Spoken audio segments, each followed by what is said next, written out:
everyone, and welcome to PlaySpace Podcast. I am Yolanda. I own PlaySpace Solutions.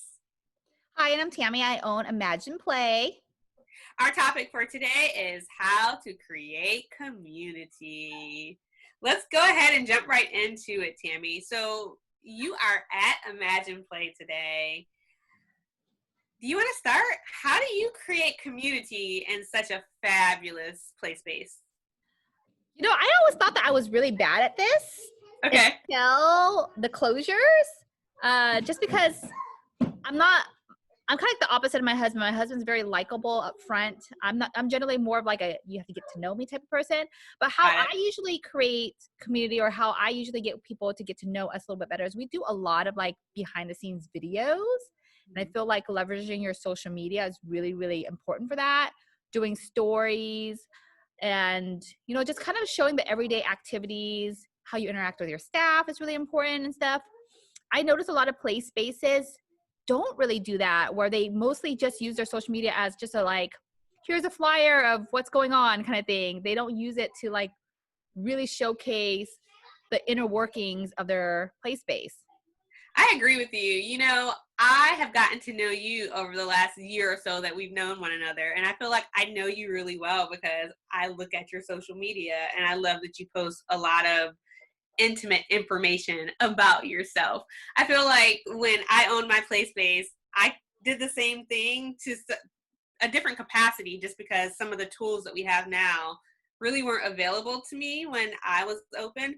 So I did utilize my social media to kind of tell a story instead of kind of using my stories about myself, my family, and what I was doing in regards to Amaya Papaya and in regards to just general life. I feel like people really connect with you when they find out that you do things that's similar to them. You become a real person, right? Right, exactly. Yeah. One of the things for me in creating community was really getting to know more about my customers. So I guess that's a great segue from what you do, is that, and when your families kind of see more about you, that kind of opens them up to talk more about themselves to you. So for me, I used to refer to my play space as like a baby Cheers.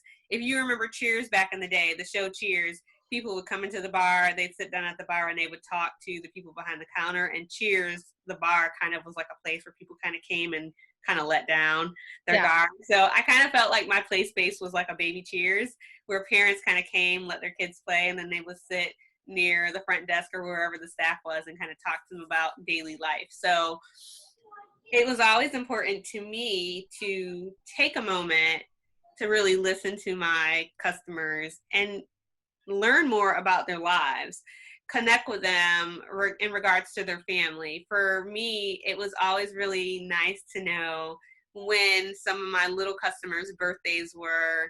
It was nice knowing when, you know, the families had anniversaries coming up. And I felt like with me knowing some of that information, it made my customers feel like they were really a part of the play space. So getting to know them was always really important to me. In saying that, also providing them with great customer service was something that I felt like was important. I feel like when you're getting to know your customers, because you get to know them on such an intimate level, in some cases, you establish a rapport where there becomes an expectation that you provide them with good customer service. And I say expectation because, you know, I feel like you and I have talked about this before. The customers, although we live in a society where it's kind of like have it your way and the customer's always right, I don't think that the customer is always right in every case. However, I will say we definitely, as, you know, the entrepreneur, have to provide excellent customer service to our customers, because they come into our space expecting to get good service for them and their children. Yeah.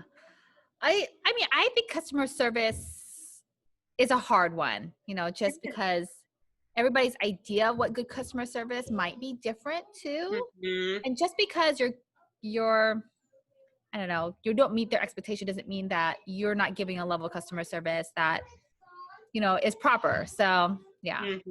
Yeah. It's such customer service is such a slippery slope, huh? I think so too, because I feel like sometimes you can do everything right, and there always going to be one person that's just like doesn't appreciate it, Yeah, I think that, it's very important to remember as the place-based owner that you are a person and you're doing what you can. But then I also think it's important to convey that to your community. I think that's a part of creating community too. I think one of the most important things that I was able to do with my community and my place base was show them that I was a real person. I was able to do things right, but I also made mistakes. Quote, I am a mom. I was parenting my daughter in my play space. So they saw me, you know, having good days with my daughter, and they saw me not having such good days with my daughter. So I think that helped the community to connect with me in a way to where they may not connect with a person that's like running a restaurant, or they're always on the back end of the restaurant and they're not really communicating with their clientele as much. Yeah. So those two kind of bring up really good points about your last point, which is to be authentic. Yeah. I kind of just want to bring one point up regarding that Yeah. in particular. I do feel like sometimes it's hard now with social media and stuff like that, that we tend to, or people in general tend to put on this kind of brave face, Yeah. or they don't want to be part of the public eye. And Mhm. it's so hard though. It is definitely hard, I agree, to kind of be the face of your business, but then you just have Yeah. to remember, if you are going to go into business for yourself, we're not big box businesses like Costco where nobody can put a face to a name or whatever, so it is really important to really kind of open yourself up for the good and the bad when you are the person they see every single day when they come in. True that. One of my favorite quotes that I've learned recently is that people buy people, they don't buy businesses. Meaning that, people really they like to understand the different nuances that it takes for a person to function. I'm looking at all of the gorgeous things that you have behind you. And I know that from my experiences as a place-based owner, it's a lot of work to make what's behind you look as if it's effortless. Mm-hmm. And I think it's important for people to understand that it's hard work. So that was something that I always conveyed with my customers, was that this is fun. I'm having a fun time. I enjoy seeing all of you guys when you're here, but there are days when I just don't want to be here. And there are moments where I just don't always feel like smiling and doing what's needed to be done to put on the brave face. So I always thought it was important to just be real with people about what was going on, And because I chose to work in my place space quite a bit, I got to know my customers. They really got to know me. And there was a realness that was established. So that way, when things happened at my facility that possibly would spark a huge fire, the fire wouldn't be as big because there was a rapport that had been established with people, and they knew the authentic me and not just the lady that owns Amaya Papaya me. Yeah. So just knowing that whether you're having a good day or a bad day, not everything is your fault, So Right. yeah, it happens, True that. So I'm looking at the notes that we've taken for this topic today, and one of your points was that you should be active in your community and do community events. I totally agree with that on so many different levels. we'll talk about this in a later episode, but one of my biggest things in business was to do guerrilla marketing in a way. Going to community events was one of my ways that I did that, because that was where I was able to really get into the community, really get to be face to face with people that may or may not have really heard about my business, and being able to show them services that, I could provide for them in a setting where they were just coming to seek and find out what type of businesses even existed in their community. So I totally agree with doing that. Yeah. I mean, even if it's just like you as a business person going out and doing networking or things like that. Yes. I know one of the things I struggle with is doing your 30-second elevator pitch, or, Yeah. just putting it out there that, hey, I'm the owner of this establishment, just so people get to know you. They know that you're out and they're about and they can talk to you, being, makes you feel a little bit more personable. Yeah. Networking is really important. It's so cool to be able to meet other business owners, find out what they do so you can help to spread the word about their business, but then they may do the same thing for you. And I always love meeting another business owner in my community and figuring out how we can partner and collaborate on something that I may not have thought about before, or just figuring out a way to keep those dollars in my community by working with someone else that's in my community. So I think that's a great way to create community as well. What else do you have for us on this topic? So that kind of really goes into our next topic, which is kind of donating your services.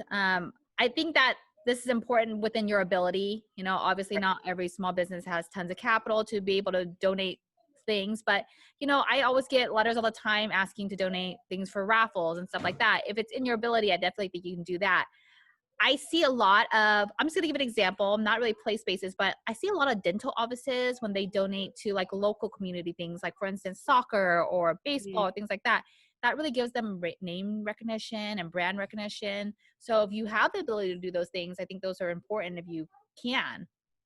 I agree. So when I owned Maya Papaya, one of the things that I kind of did with some of those letters that you speak of, or the letters that I would get back after I donated, was I had a full wall that had all those letters on the wall in the bathroom. So when parents would go into the bathroom, they would see all of the information about all of the places that I had donated, whether it was play cards to, or a couple of dollars to, or play dates for. So I totally agree. It's important to give back to your community, because you're a part of something, and I feel like you helping to make your community greater is what's going to enrich your business. One of the things that I used to do, just to kind of give some ideas to people that may be watching, let's talk about some of the things that we've done to give back to the community so they'll understand ways that they can do. One of the cool things that I used to do was I would do the Christmas tree dove program, and that basically was when an organization brought cards in that kids have said what they want for Christmas. I would hang those cards on a tree, and then the parents or clients could come in, pick those cards off the tree, and then they could buy toys from either my shop or somewhere else, bring the toys back, put it in the box that we had there for donations, and then we would contact the organization that was passing the toys out to the kids to come and pick them up. Have you ever done anything cool like that as far as giving back to your community yet? I haven't done anything like that, but I do remember a lot of places during the fires here in California, doing things like, bring in canned goods and get, a percentage off, things like that, So there is a lot of things you can do within your ability to really help your community. And I think that as your place base gets, or your business gets bigger and bigger and over many years, you have even more leeway to be able to participate in those type of activities. True. And I think it's important, as we kind of share some of our experiences and our ideas, is to make sure that other people watching this will understand that it's important not to overextend yourself. You should do what works best for you, because ultimately this is your play space and you have to do what works for you. I think I always tell you this. I admire your social media game. I feel like you do such a good job at putting yourself in the spotlight as the owner of Imagine Play. And Tammy, I think people really get to know more about your personality through the information that you put out on social media. I really love that. For me, going to some of those community events and talking to the people about what I did at Amaya Papaya was kind of like my way. So I think it's really important that people understand that they have to figure out what works best for them. But in doing so, make sure that you figure out a way to connect with the people in your, that are coming into your store, the people in your community, so you can kind of create community within your space. Yeah. And I think that as more and more people come in, it's kind of like a natural progression. Yeah. Within your play space anyway. But I think the most important thing for anybody to know is when you are doing these things is to just not be scared to be yourself. So. True. So here is the progression and the transition of being a play space owner to now being a person that works with play space owners remotely. Your kids are in the background playing, and I'm here in my room with my dog. So you guys probably heard my dog bark a few seconds ago. So I went from having a kid in the background at my play space when I was taking care of important things to now my dog being in the room with me while I'm trying to record a podcast. Yeah. It's great. Yeah. So yeah, I feel like we've hit on most of our key points. Was there anything else you wanted to add? I think these are great things for people to digest. I think it's just really important that people understand that creating a rapport with their clientele is an important part of the success of your business. Your success is not only determined by what you do, but the type of relationships that you create with the people that will be utilizing your business. I agree.